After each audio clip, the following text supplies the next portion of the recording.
Right, well, welcome everybody. Welcome to our lunch and learn for today, about campus planning and construction projects. My name is Kathleen Kierleis. I'm the Vice Chancellor for Administration and Finance, and I'm happy to welcome you here this afternoon. We have a full agenda, as you'll see, to talk about our construction projects, planning and sustainability, Dorchester Bay City and the Calf Pasture Pump Station, and then also have a little time for questions as well. Is everything? Yeah, we just have to get the camera. Oh, the camera, I'm like not. Hi, everybody that are on, in Zoom land. Okay, so we have an agenda for today. Our presenters today will be, Michael Kearns, who's the Associate Vice Chancellor for Facilities, Carl Erickson, our Director of Project Management, and Dennis Swinford, our Director of Campus Planning and Sustainability. So without further ado, I will, introduce Mike Kearns to come to present.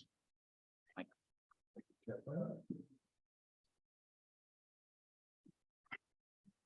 Thank you, Kathleen.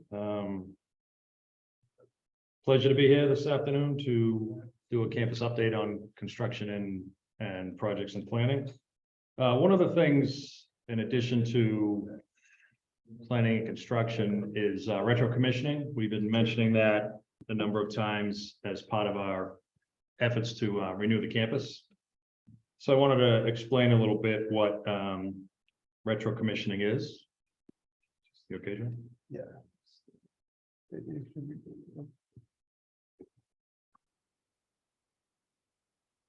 All right, thanks. I guess the picture's not exactly centered. Sorry for the technical delay.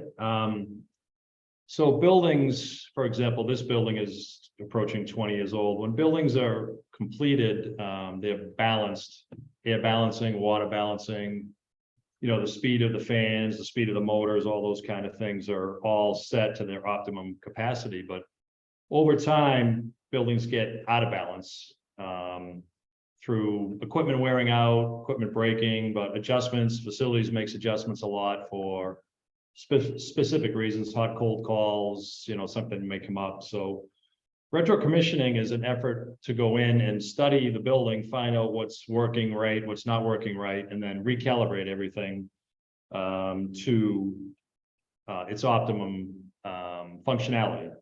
So rebalancing the air, a lot of the issues we have are controls related. If you think about your house, you have a thermostat that controls your heater, air conditioning. Buildings are much more complex. They have hundreds of control points, and our older buildings have many fewer than a building like this or ISC or University Hall.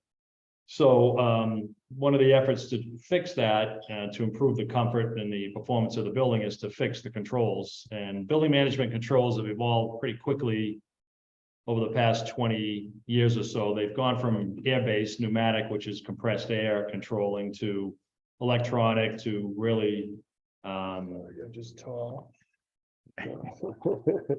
thank you, John. To pretty complex computerized building controls systems. So we're making a lot of progress in this area. We're focusing a lot on our legacy buildings, Wheatley, McCormick, Healy, and then eventually Quinn and Clark. Retro commissioning is a continuous process, and we will go back continually over the years and go back to the buildings and adjust them. So one of the big wins that we got last year is in a negotiation with DCAM, who built the ISC building, which is our most complicated, complex building, the most control points, the most complex systems that we have to maintain in balance. We negotiated a $1.1 million award from DCAM to do retro commissioning. And we think we have about 1.1 million, 1.5 million worth of issues over there. So we've received that money. We did the retro commissioning study to back up the negotiation to receive that money. DCAM awarded us that 1.1 million, and now the operations team led by Jim O'Day and Sam Janis are working on the retro commissioning implementation of that building. So in a year and a half or so, everything in that building should be recalibrated, reset to the way it was when the building was first opened. On our legacy buildings, which we all know have some chronic issues over the years, there's been 30, 40, 50 years of adjustments that have been made in those buildings, and we're going to go back and not correct them, that's the wrong word, but recalibrate the building, I think is the right word. Fix the controls and rebalance the air and all of those good things. we've done the studies on both Wheatley and McCormick, and we are moving into the design, scoping, bidding, and implementation phase. So those two buildings, Wheatley and McCormick, will also be in much better shape in a year or two, when we finish those projects. Some of you might be wondering why Healy's not on this list. We're approaching Healy in a little bit different way. The controls in Healy are pretty sparse because when it was originally built, it was a wide open library floors. So there are only 6 or 8 control points, maybe 10 or 12 on each floor, where another building may have 100 on a floor. And those controls are old and in bad shape. So our first effort in Healy is going to be upgrade and fix the controls, get that to a stable state, and then do a retro commissioning study and a retro commissioning implementation project. Right now, we're in the middle of a study at the central utility plant. And the way we do these studies, we do them part of it in the winter and part of it in the summer, so we can get both the heating and the cooling from the systems studied and analyzed to figure out what to do next. Obviously, the central plant is critical because that's the heart of all of the utilities for the campus. So we're working on that one, and that will be we'll proceed for another couple of years. And then the next one on the list is this building. As I said, it's approaching 20 years old. And this is, a process that we're going to continue over time and over decades to continually update the buildings and bring them back to their optimum performance, basically. So it's kind of like a health check. University Health Service sitting right here, Rob. Thanks for coming. A health check and making adjustments and bring the buildings back to where they need to be. Are there any questions on retro commissioning before I turn over to projects? Yeah, Eric. Eric HVAC. In the Healy building itself, is there any plan on updating the reheats for the building and some of the ductwork? Yeah, there is. When we get to, there's a slide here on the, we're finishing an energy and carbon master plan. And part of our greening and getting more energy efficient and getting greener and getting off of the continual use of fossil fuels is to change a lot of the reheats from high temperature hot water to low temperature hot water, which would be cleaning them, replacing them, and adjusting them, not just in Healy, but in all of the legacy buildings. The side note to that, Yep. Just in Healy alone, the balancing, because it's considered to be open space, so they really weren't designed as Right. Individual office spaces, and there's been a constant problem with overheating and overcooling. Right. Is that being also addressed? Yeah, we're aware of that, obviously, Eric, because we get the calls just like you, and we deploy you, and you do your best to try to fix that. As you know, it's a constant volume building, which was a pretty standard design in the 70s. So constant volume means just this constant air going through the building. But then as buildings get carved up, like Healy for office space or whatever other use, most buildings now are a VAV or a heat pump system, which has more localized control over, there may be a VAV box for 4 or 5 offices. Healy's tricky because it's a hybrid of the constant volume where air is constantly going through the building, and in certain areas they've converted to VAV. To answer your question more directly, there's no major project on the books right now to do that. In our master plan, our potential or our hope is that we get to all of the legacy buildings over a number of decades and upgrade them all and modernize them all. Okay, with that, I'm going to turn it over to Carl Axon, Director of Project Management. Carl. Thank you, Mike. I was going to try to get rid of what's on the screen up there, but I don't know that I can, so I don't want to touch anything that will make it more unstable. Thank you, Mike. I'm going to talk about deferred maintenance, some campus improvement projects that we've done recently, and then also discuss the SDQD project visible outside. With respect to deferred maintenance projects, this is a major effort that we work together with DCAM, reducing our backlog on our buildings. DCAM we're coming to the end of the 5-year program where DCAM has given us 11.7 million. Using DCAM funds requires a campus match, so we're closing in on 21.4 million of improvements to our existing buildings. A big effort with DCAM is investing in fixing the buildings that we have.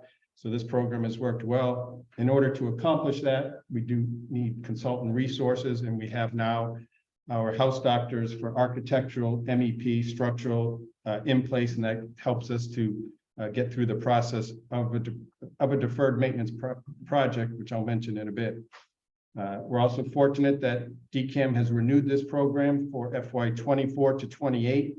UMass Boston has been allocated 17.9 million. Together with our campus match has 32.2 million planned for improvements in deferred maintenance. Just briefly, the overview of the life cycle of a project going through deferred maintenance. The first and most important item is study certification and approval. Once that's where you examine the existing conditions, come up with your proposed plan to implement it, work with, review it with DCAM, and then that translates into the funding coming to the campus. From there, it goes into design development, bid and award, and construction. I'm going to touch on a few projects that are in construction or that are ready for certification. We're wrapping up a campus exterior door study. Took a holistic view of all of our exterior doors, 93 doors. The consultant is recommending 28 for repair, 55 for replacement, and 10 that, given the changes of the layout of the campus, could be removed. Also, our transformers, many of them are original to our campus construction. 13 of them are identified and planned for replacement over the next 5 years. Fire alarm upgrades, also focusing on our legacy buildings, upgrades to the addressable features, and I'll talk about this a little bit again, as well as roof replacements. This building, Campus Center, is coming up 20 years, the end of its useful life, as well as service and supply building ready for roof replacement. Just to expand a little bit on the projects for certification in the campus exterior door program, as I mentioned, there were 93 doors. It's going to be approached in a phase sequence of construction. The first being Clark Athletic and the Campus Center doors, which have been identified as the highest priority. Following phases would be Healy, McCormick, Wheatley, utility plant, and then moving on to the some of the newer buildings, or at least University Hall, Quinn, and service and supply. They're making recommendations to also address and look at electronic access for doors that are being replaced, as well as ADA entrances and thresholds as part of the overall study. And that replacing all these doors will also help improve our energy efficiency, tightening up that. The transformer study, as mentioned, these are all original to the campus construction, 13 of them. The order that was prioritized for replacement begins with Quinn, service and supply, Clark, and then moves through the remaining buildings that you see listed on the screen. Fire alarm, as I mentioned, these are, again, this is spending a lot of time on the project for certification, but that is the major first step to getting the funding that we talked about in the earlier slide. That, again, focusing on our legacy buildings, adjusting the heights of pull station, another ADA issue. Some of them from original construction are too high, as well as addressing horn lights, changing to speaker strobes for better communication, duct smoke alarms where needed, replacement of old heat detectors, and upgrading addressable zones for when VFD responds. For projects that are in construction, Mike touched upon the Healy air handler refurbishment project. That was a complete rebuild of the air handlers in Healy 11 and the 11th floor. All new media racks, new chilled water coils, new controls. Again, improvements to our energy efficiency with these upgrades, as well as air quality. That project was just completed this month, is going through the final commissioning and cut over to the BMS system. The Harbor Walk surface restoration and Fox Point Pier project also underway. This is a complete resurfacing from JFK all the way out to Morrissey Boulevard. The first phase of it between JFK and Fox Point is complete for resurfacing. The second phase just started. We didn't want to start it in the wintertime when we wouldn't be able to have enough time to get down binder and top coat. That is underway. The project includes replacing the stairs and a new ADA ramp access at the Fox Point Pavilion and railings. And then the lights along the Harbor Walk will also be replaced, new energy efficiency, and consistent with the rest of the campus layout. There are detours in place while this work is done. It's difficult to see on the screen, but the green line is the detour. It seems long to go completely around, but in order to have a safe point to cross back onto the Harbor Walk, you do end up going all the way to the campus center. Once the Fox Point Pavilion stair and ramp is open, we can direct people to cross at that first location. Again, just wrapping up projects in construction, the service and supply, loading docks, well overdue to take care of spalled concretes in the two main loading dock bays, as well as the service bays used by grounds and others. That first bay is scheduled for its concrete pour within the next week, and then we'll switch over to the second bay, and other bays have been working concurrent while this activity is going on. And appreciate the work of the grounds crew to move equipment around to provide access to the contractor. Two other projects in construction, the McCormick roof replacement. This is phase 2. Last time we were up here, we were talking about the phase 1 replacement, which was the most priority. So we addressed that. And now again, a project with DCAM, replacing the remaining roofs above McCormick, as well as windows and sills and skylights. That work is underway. Contractors awarded, mobilized. Some of the material has been delivered on site, and that will be a big effort over the summer months. And lastly, just completed the McCormick replacement of the 2 domestic hot water tanks in McCormick. These are brand new tanks tied into our new to the BMS system, energy efficient, and that was just completed again this month, and going through the final training and turnover for operations. Other projects that I wanted to talk about this afternoon are more of the campus initiated projects. We've been taking time to go around and really focus on common and open space areas for improvements to brighten up the campus. Completed ones, and I'll touch on these in a bit. University Health Services, replacing the ceiling and lightings there. Carpeting to follow. McCormick lobby, Wheatley and McCormick classrooms.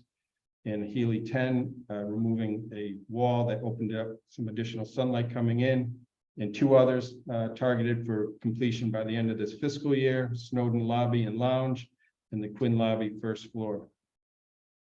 Just a few of the pictures from these projects. Campus Health Services on the left, the before is darker, missing ceiling tiles, single set of lights was replaced with new high efficiency lights, new ceiling grid.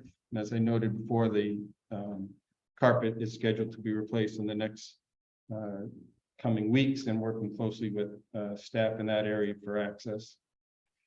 McCormick lobby, the old McCormick Cafe on the left, and the old cork board, poster board in that area, been replaced with a digital display, removed all of that old area, brightens up that area, new lights as well, and furniture coming in next month to have more of an open, inviting space in that area. You can see the layout on the right of the screen.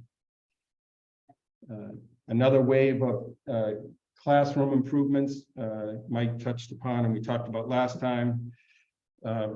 Upgrading, right-sizing classrooms, improving the layout of the classrooms, improving the technology there. Oftentimes we had adjacent smaller classrooms, and by removing a common wall within that, opened it up to, again, to make improvements in that area. You can see an after picture of what was McCormick 1, 619 and 620 is now just 620. That red box on the left side, that wall was removed. And again, the area, new carpet, paint, lights, and upgraded technology for teaching.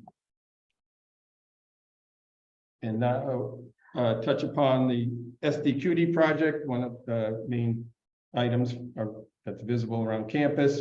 And just brief background that it does key element from our 2009 master plan, addresses long inherent issues with the original design and construction of the campus. Preserve some of our original campus buildings, Wheatley and McCormick, doing some stabilization beneath those buildings. We'll be creating the quad that you see out through the windows to my right, as well as opportunities for future development. The key elements of it was demolition of the former Science Center that was crushed. The materials were stored in Lot D and Lot S, and it's since been cleared and now shaped the quad that you see outside. Substructure repairs and stabilization beneath the Wheatley and McCormick to extend their useful lives. That work's done. Restoring the remaining plaza area. I think the key element there is new waterproofing and drainage, which was a problem in the original design and life of that plaza. So that's all been stripped down, as you can see now, building back up with new pavers, and beneath the pavers drainage to handle that. We'll have a new stair and elevator access from the plaza to the Healy Library, something that's been closed for some time. As I mentioned, a new central quad and a 300 space parking to meet the long-term needs parking for the campus. Just briefly, the substructure, this gives you an example of some of the bracing and stabilization that was done beneath that. And on the right, some stitch plating to structurally secure the buildings. That's all complete. With respect to the plaza work, recently opened up a section of the plaza that allows us now to have a continuous access. It's a small step, but a step moving forward, no longer needing to have to cut through McCormick to get to the other side to get your Wheatley or Campus Center. If you're going in that area, you can stay outside and across the plaza without cutting through that building. As we move forward, before the start of the next fall semester, we'll be opening up remaining areas. The next big push is the area from DPS to under Quinn or Healy, sorry, to get those pavers complete so we can move pedestrians onto that finished product, and then give the contractor the balance of that area that we're currently working on the workhorse panels. And as site amenities and park picnic tables and benches are available, those are being used in the upper plaza completed areas. Work activities that will continue on through the summer. This is an aerial view of the planter beds in front of McCormick, as well as you transition to the Wheatley building. Those are all start being planted according to the planting seasons, some in the spring, some in the fall. And then looking at the quad as a whole, the quad will remain a construction zone through the fall. The contractor's building up the quad, building up of the subgrade, which will then be followed by placement of topsoils to allow for soils, trees, shrubs, and other plantings. Work is progressing from the west over by Quinn and Healy out towards where we are at the campus center. Hardscapes, pathways, picnic tables that are within the quad. The outlooks will be done as the landscaping progresses, and the last activity will be backing out with the parking lot coming out to this area off to our side. Similar to when we completed the campus center lawn, does require a grow-in period, 2 grow-in seasons before it's stabilized. Otherwise, we'll just be getting out there on it and kind of ripping it apart. So there will be that grow-in period, but we will be able to traverse through the quad, on the new pathways. This is a recent aerial drone footage of the area. A couple of questions that had come in advance for this were, are there ways to see the progress of the quad? If you go to our website or marketing and engagements, there is the construction site camera that you can see. That also has features that you can see a time lapse from when we started back in 2020, as well as other features of just dragging and split screen to see progress at different times. There were also questions, as construction was progressing, what were these large concrete piers or coming up from the soil and what was that mesh that looked like it kept being rolled out in layers. The mesh ties into the mechanically stabilized earth wall, part of the overall stabilization of the quad. As each layer was done, it was rolled out, ties into the structural void to provide stabilization to the quad as a whole. The concrete piers that were visible were light pole bases that were set before backfilling and grading around that. And you can see some of them are still visible as the grades come in and tie in. You know, this will eventually get us to our future quad layout. There were also questions about the catwalks and what is the long-term plan for the catwalks.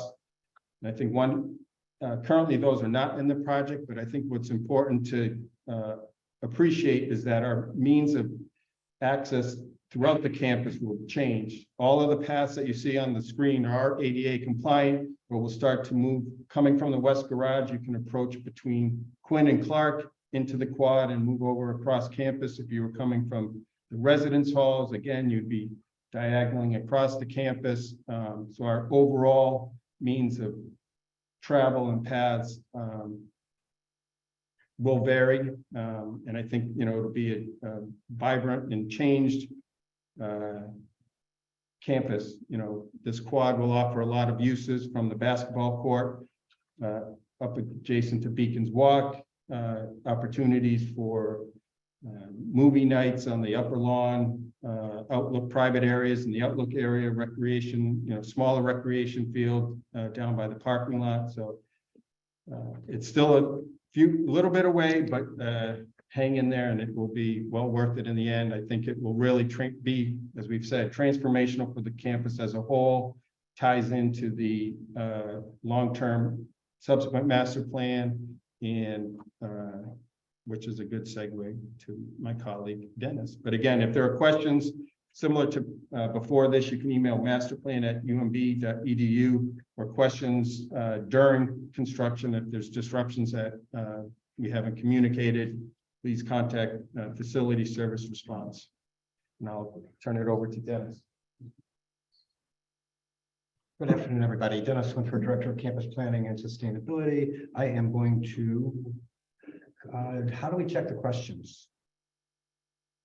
Can I? Because it's not. Oh, we can. We'll get to that at the end. We'll get to that at the end. Okay, thanks. So I am here to let you know that planning and thinking about the future never ends. We're finishing up a master plan that was started about 20 years ago with the SDQD project. And we are in the process of finishing up a master plan for the next several decades over the next couple of months. But I'd like to report on our planning efforts and the efforts towards sustainability in facilities. So top priorities for sustainability is STARS reporting, which is a reporting mechanism that lets college campuses compare themselves in terms of how well they're doing in sustainability. It's something our other colleagues in the UMass system does, along with a lot of other campuses around the world.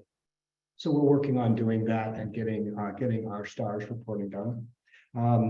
But the one thing that I wanted to take a little bit more time, you could read the list, but the one thing I want to take a little bit more time, Mike alluded to it, was our work on the Energy Carbon Master Plan, and the work of Jim O'Day in our department, Director of Utilities, and the Master Planning team have been working on this really to get us to a place where our campus is carbon neutral by the year 2050. That is a big challenge, but I think that we're able to do it. We are setting a roadmap for the campus that includes building more efficient buildings, and as we renovate our heritage buildings and do construction projects within existing buildings, making them more efficient. So we are going to reduce demand in our buildings at the same time as creating supply for our buildings in a clean way. So that is really the basics of our carbon neutral master plan, and it will take us several decades to do it. It'll take a lot of effort, but I think that it is really worthwhile to get us there and be carbon neutral in 2050. I'm going to quickly go through, I've had a lot of presentations on the campus master plan, and I think that we did the last time we were here, we did it, but we've made some progress. I'm going to share that with you today. We have 4 principles that were really built from the strategic plan that help inform the master plan. The first one is really to create an inclusive, welcoming campus that really begins to support our equity, diversity, and inclusion here on our campus. The second principle is really to look at investing in high quality learning environments, making the ability to learn better, more fun, more effective, and really more flexible. The third one is our campus was built at a time when it was really inwardly focused for a lot of different reasons. Number one, it was kind of the architectural style of the day. Number two, the Columbia Point wasn't what it is today. So it was very inwardly looking. This master plan really looks at having the campus begin to unfold and bloom, if you will. So it looks at a way of looking towards our neighbors, looking towards the water, taking a campus that was inwardly focused and making it more outwardly focused. And then the other principle is really as we do this and looking outwards and making the campus more physically oriented to our neighbors, really create places for our community to come and use the campus more than it does now. And then the fourth one is really about sustainability and continuing to work towards creating a sustainable campus for our future, along with being able to be nimble. Creating a master plan, one of the most important things is to make it flexible and nimble, because the future is going to be not what you anticipate. So we are creating a nimble plan so that we can address the future in a lot of different ways. These are really quite small, but I just wanted to tell you that as part of the planning effort, we did a lot of analysis of different systems, the building uses, where the students use spaces, how well we're using our classroom spaces. And we actually went into the future and said, okay, what if we have sea level rise to where it's expected? What's going to happen? So we have created a resiliency plan. That really came to summarize those analysis really came down to 4 big points, and that is strengthening connectivity. We have really 2 great pedestrian spines on campus, Beacon Walk, and when it's done, or when the plaza level walkway will be also a very strong spine on campus. The master plan looks to supplement that by adding perpendicular paths through the campus to be able to knit together the quad and bring the quad in as the central focus point of our campus. Design welcoming and a welcoming experience, a better way in which you first see the campus, particularly if you're leaving West Garage. Right now, you leave West Garage and you go by, a very necessary function of the campus, but not something that you want at your front door. So, so the service and supply, some of those loading docks, those things, we have a piece in the plan that really begins to enhance that. Leveraging our waterfront location, the work that Carl's been doing on the Harbor Walk is really quite important. We have plans in the master plan to kind of connect to that more regularly so that you can get out to the water a little bit easier. And then just secure a flexible future. And that basically says we've identified several places on the campus where we can expand and build new buildings as we have the resources to do them. We explored a whole bunch of different options. I'm not going to go through these, just let you know that there were a lot of different things on the table we looked at. We had a meeting back in October, a series of meetings, got a lot of input from the college, from our colleagues around the campus and even outside of the campus on how we should create a draft plan. That draft plan is what I'd like to quickly share with you today. More of it will be coming out in a document soon. And we'll have a final draft plan that will be able to be distributed and read and looked at, and then more comments can be sent back to us if necessary. But this is a preview of what that document says. So a little bit of orientation. The dark blue are new buildings. The light blue are buildings that are going to, in the master plan, are planned to have significant renovations. So you notice that all of our heritage buildings are light blue. The white ones, Campus Center, U-Haul, the parking deck, ISC, are all relatively new buildings.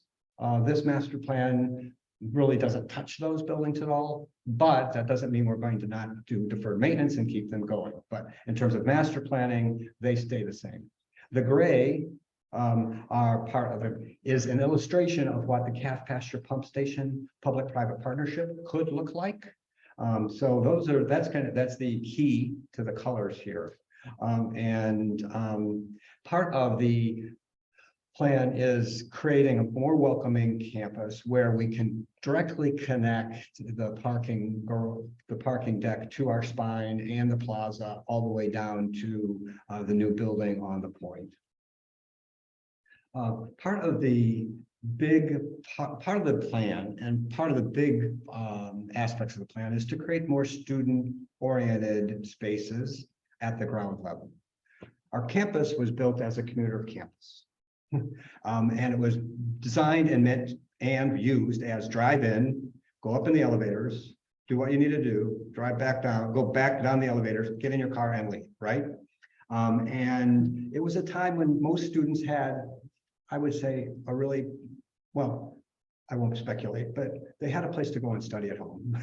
They had a place that they could sit down and study and work and be able to get their work done. We find now that many students don't have that. So the longer we can keep them on campus, doing something, studying, being with their colleagues, being in the gym, being in an art class, being in this, being in a group, a co-curricular group, the better they do as students. So we are creating spaces for them to hang out on the campus when they're not in classes. That's what the yellow is on this graphic. That's the big message at this graphic is we'd like to take that little bit of yellow we have in the campus center and in other places on campus and spread it around to all the ground floors on the building. So a lot of our heritage building renovation projects have adding that type of spaces on the ground floor. So the students can, even the campus, even all of us can have a place to hang out and stay on campus a little bit longer and have a place to feel comfortable doing that. That goes right into an example that's in the master plan of how we can think about all of our heritage buildings. And we took a little bit of liberty with Wheatley. This is a proposed floor plan of Wheatley. The yellow are those great spaces that I just talked about, those spaces that are not classrooms, they're not offices, they're hanging out spaces. There's one here in the middle that looks kind of like an amorphous blob. That is possibly a courtyard that comes down and is in the middle of Wheatley that allows Wheatley to be more easily navigated in terms of circulation within the building. And it provides a place where students and faculty and staff can collaborate, can sit quietly and think, read a book, and have a place to stay before classes and after classes. And that's the picture in the middle at the bottom. Other pictures along here are to some extent examples of being able to create a more glass transparency in Wheatley and in our heritage buildings so that there is more visibility to the outside. There's more natural light that comes into the building. Again, the era in which our buildings were built, they were very interested in making brick walls and not doing much glazing. So we are trying to create a place where more light can come in into the natural environment and you're able to see out. And then will be opportunities to create other spaces like maker spaces and virtual reality spaces as we go through and renovate our heritage buildings. as an example, also using Healy, would be how we create our office, how we think about our office floors, our faculty and staff floors, and how we create environments in which they're more inviting to the students. And ways in which we can have people collaborate more easily. Maybe we have spaces that are not necessarily assigned to us, but they're assigned to a use. So if you come in and you need a quiet place, there's a quiet place for you to go. If in fact, you just want to collaborate with your colleagues, there's a spot that's really comfortable and you're able to do that. And it's not necessarily in your office. So think about designing spaces for what you're doing in them, not for Dennis, you know? So that's an idea. We may get there, we may not, but in doing so, it leaves us the opportunity to have a lot of other places that we can gather and be together as a community instead of being in our offices by ourselves. And that's our vision for the future. Like I said, there's much more in the document that's coming out, but this is an aerial view. The red buildings are our heritage buildings. The blue buildings that look like they're a lot of glass are the future buildings. It's not necessarily that they're a lot of glass. It was just a way to illustrate what are the new buildings and what are the buildings that are remaining on the campus. That's the big planning effort. We're doing a lot of other really cool planning in the office also. Tina is here with me, my colleague. We have several things. This is probably not all of them, but the big ones are, we are working with the Manning College of Nursing and Health Sciences, helping to plan their future with a grant that we got from our senator. To do a programming and concept study for possible new spaces and new buildings on the campus. We also received $3 million to do a simulation lab for the College of Nursing and Health Sciences. Bravo. Will be fun to do that. I look forward to getting that one in here. And so we're working on those. We're also working with athletics to upgrade our locker rooms and the softball complex. The softball complex, I don't know, I always get the opportunity to say this. It is in the best place it could possibly be. It is in the middle of the campus. If we do a little bit of work on it, make it a little bit more comfortable to go there, I think it'll be a really fun place for us to all go see softball games and watch the women play softball. So it's a great location, a little bit of love. I think it'll be a great place for all of us to enjoy. We're working with our police department. As you may or may not know, they're in 2 different locations. It causes a lot of operational issues for them. So we are working on consolidating them, creating a spot where they can be consolidated. They can have a bit nicer spaces, a little bit more space, and have the ability to really come in, have a place that puts them in the right mind frame to come out and be part of the community and help protect us. And then the other one, Carl hit on some of these, but we're continuing at looking at upgrading our common spaces, what I like to call sticky spaces, those spaces that are not necessarily classrooms or offices. But on the way here today, I almost stopped and took a picture, but between the columns, there were several students just kind of like sitting on the floor between the columns, and it was just enough dimensions so they could put their feet up, their laptop, and lean behind the column. And I thought, wow, that's a really good example of ingenuity in terms of finding a place to hang out. So we're continuing to do that in our planning effort. We have some other things happening around our campus in terms of planning. I'd like to have Kathleen Careless come back up and walk through those with you, and then we'll have time for questions after that. Kathleen. Thank you, Dennis. Thank you. Yeah, I just wanted to provide a little bit of update on 2 projects that we've talked about previously in these sessions. The first being Dorchester Bay City. So Dorchester Bay City has continued. The work to permit the project is continuing. As we've talked about previously, this is a monetary transaction for the campus.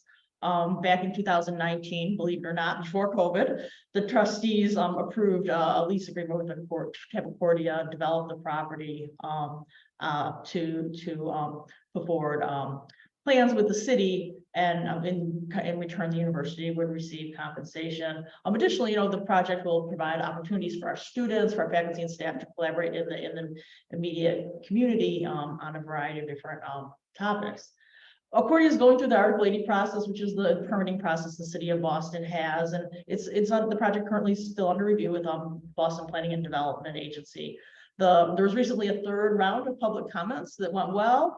Thank you to everybody who participated in the process. The campus did get out there and let the BPDA know about our support for the project.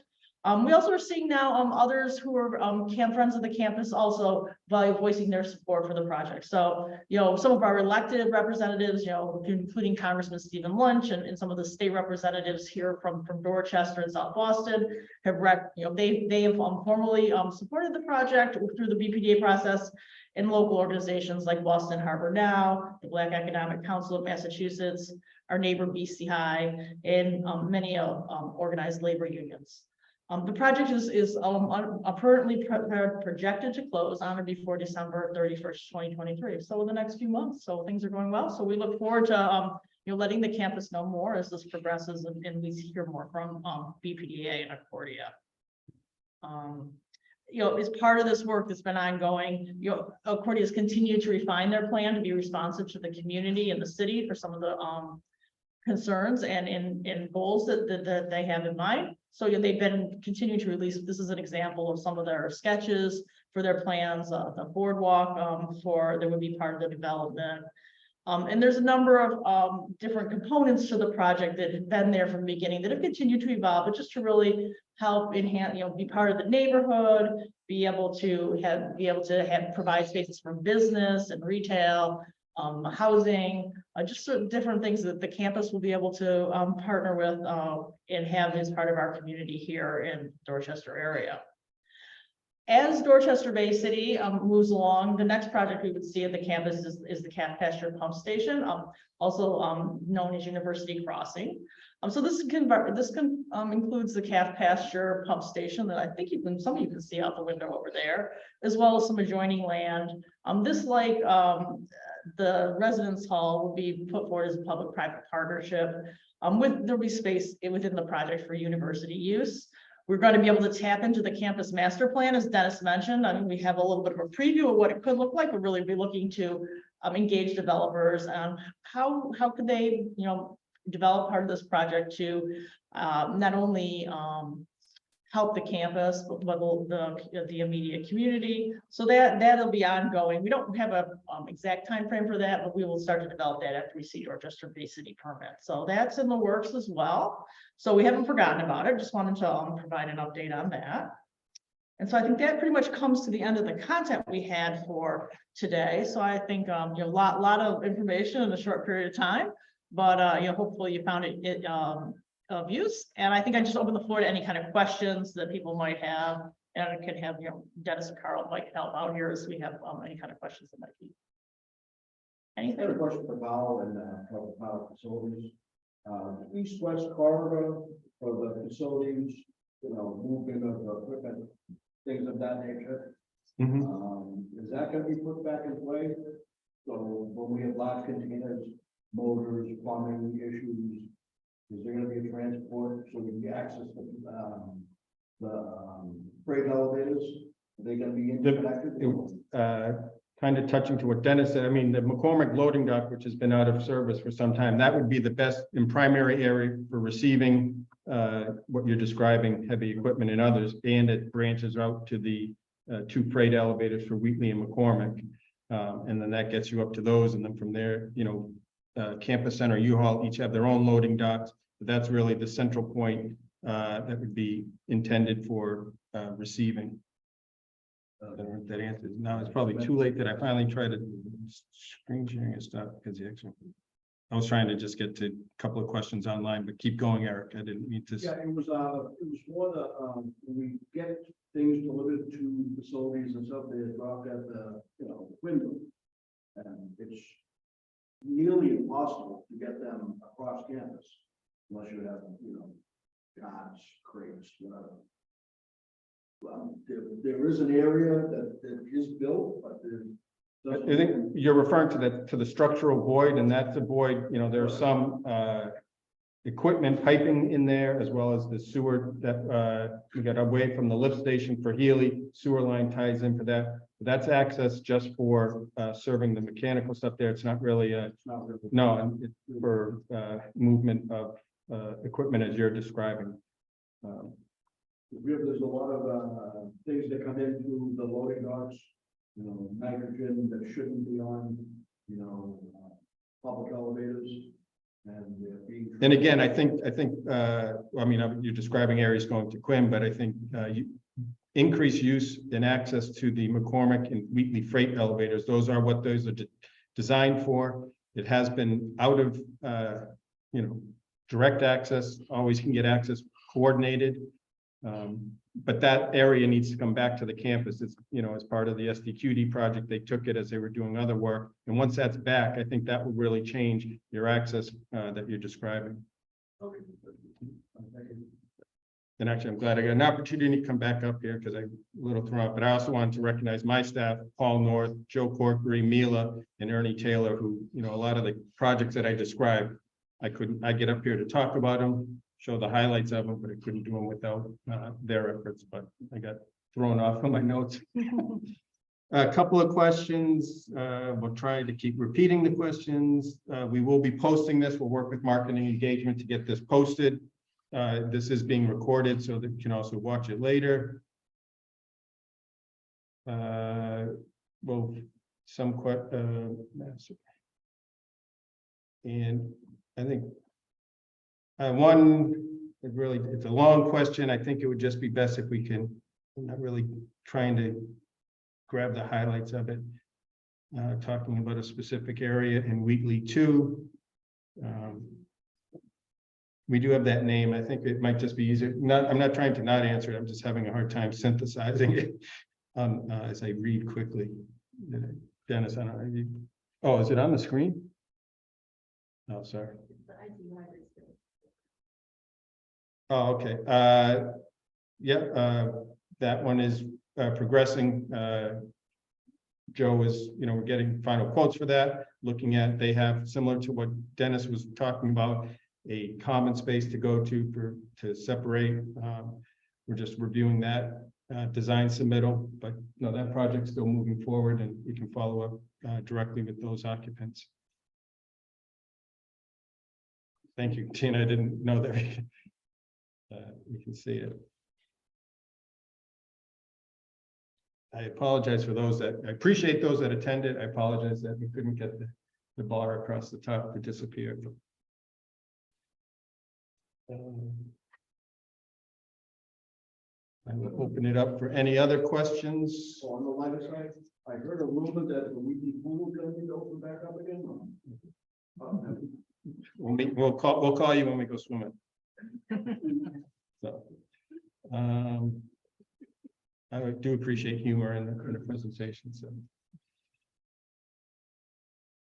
very good. All right, thank you all, and we'll follow up if we didn't hit some of the questions through the Q&A online.